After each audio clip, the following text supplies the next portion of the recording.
Chicken biryani చేయడానికి మనకు ముందుగా కావాల్సినవి అల్లం వెల్లుల్లి పేస్ట్, అనాస పువ్వు, జాపత్రి, యాలకులు, లవంగాలు, చెక్క, పచ్చిమిర్చి, పుదీనా, ఉప్పు, కారం, బిర్యానీ మసాలా, పసుపు. నేను ఇవన్నీ 1/2 kg చికెన్కి తీసుకున్నాను. అది లైట్ మసాలా, ఎక్కువ తీసుకోలేదు. మీకు స్పైసీ కావాలంటే ఇంకొంచెం ఎక్కువ స్పైసెస్ యాడ్ చేసుకోవచ్చు. కారం, బిర్యానీ మసాలా అవన్నీ యాడ్ చేసుకోవచ్చు. లైట్గా కావాలి అనుకుంటే ఈ మసాలా సరిపోతుంది.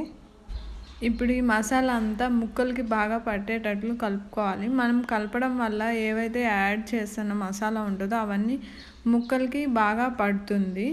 సో ఇప్పుడు 1 కప్ పెరుగు యాడ్ చేశాను. ఇంకొంచెం యాడ్ చేయవచ్చు. మనం బిర్యానీ చేసేటప్పుడు కొంచెం పెరుగు, పుదీనా కొంచెం ఎక్కువ యాడ్ చేసుకుంటే బాగుంటుంది. ఇప్పుడు ఇంకొంచెం ఆయిల్ యాడ్ చేసి బాగా కలపాలి. మనం ఇది స్టెప్ బై స్టెప్ ఒక్కొక్క ఐటెం వేస్తూ బాగా కలుపుతూ ఉంటే అందులో ఉన్న స్పైసెస్ అన్నీ బాగా మంచిగా మిక్స్ అయ్యి మనకి బిర్యానీ అనేది రుచిగా ఉంటుంది. మనం బిర్యానీకి పెద్ద పెద్ద చికెన్ ముక్కలు కాకుండా చిన్నవి తీసుకుంటే మనం యాడ్ చేసిన మసాలా అంతా మొత్తానికి పడుతుంది. అప్పుడు మనకి ముక్క తినడానికి రుచిగా ఉంటుంది. హోటల్లోలా పెద్దవి తీసుకుంటే మనం చేసే ప్రాసెస్లో ఎక్కువ పట్టదు ముక్కకి. ఇప్పుడు మనం కలిపి పెట్టుకున్న చికెన్ని ఒక బాక్స్లోకి తీసుకొని దాన్ని మనం రిఫ్రిజిరేటర్లో ఒక 4 to 5 hours పెట్టుకొని ఆ తర్వాత బిర్యానీ స్టార్ట్ చేయాలి.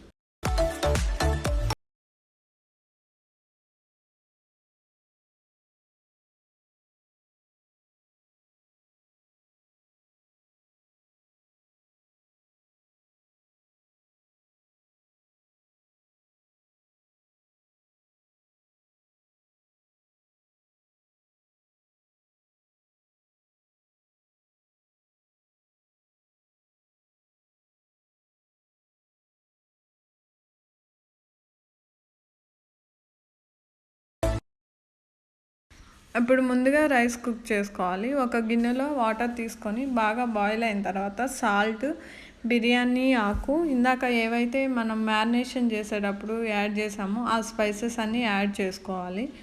ఎక్స్ట్రాగా షాజీరా ఒకటి యాడ్ చేసుకోవాలి. ఇది మంచి ఫ్లేవర్ ఉంటుంది యాడ్ చేసుకుంటే. ఇప్పుడు ఇంకొంచెం నెయ్యి కానీ ఆయిల్ కానీ యాడ్ చేసుకోవాలి. ఎందుకంటే రైస్ మెత్తగా ఉండకుండా పొడిలాడుతూ ఉంటుంది ఆయిల్ కానీ నెయ్యి కానీ యాడ్ చేస్తే. ఇవి ఇంకొంచెం బాయిల్ అయిన తర్వాత గులాబీ రెక్కలు, రోజ్ పెటల్స్ కనుక ఉంటే యాడ్ చేసుకోవాలి.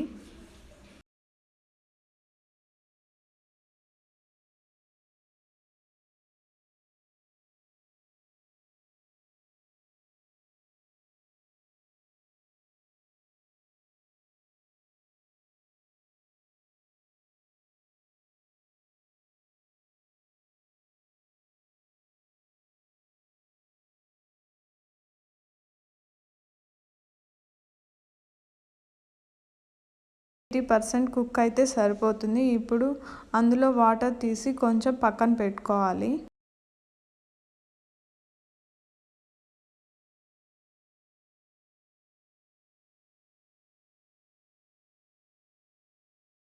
మ్యారినేట్ చేసి పెట్టిన చికెన్ని ఇలా కుండలో తీసుకున్నాను. మీరు ఏదైనా తీసుకోవచ్చు. కొంచెం అడుగు మందంగా ఉండే ప్యాన్ తీసుకోండి. ఏదైనా అడుగు అంటకుండా ఉంటుంది.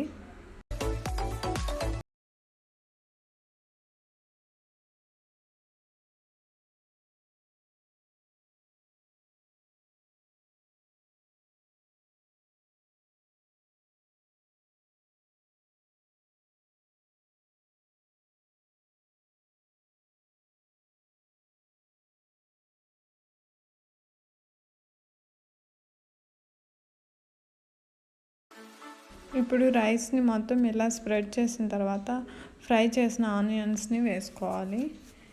ఇది జస్ట్ నార్మల్గా ఆయిల్లో కొంచెం ఫ్రై చేసుకొని ఇలా ఈ కలర్ చేంజ్ అయ్యే వరకు ఫ్రై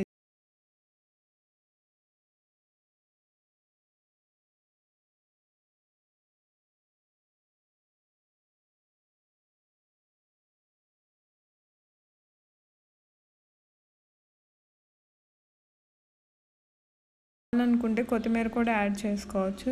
ఇప్పుడు కొంచెం నెయ్యి యాడ్ చేయాలి. ఆయిల్, మసాలా, స్పైసెస్ అన్నీ చాలా తక్కువ యాడ్ చేస్తాను. కావాలంటే మీరు ఇంకొంచెం యాడ్ చేసుకోవచ్చు, ఎందుకంటే హెల్తీగా తినాలి కాబట్టి. సో అవన్నీ తగ్గించి తీసుకుంటే మంచిది. ఇందాక బాయిల్ చేసేటప్పుడు తీసి పెట్టుకున్న వాటర్ని ఇప్పుడు కొంచెం యాడ్ చేసుకోవాలి.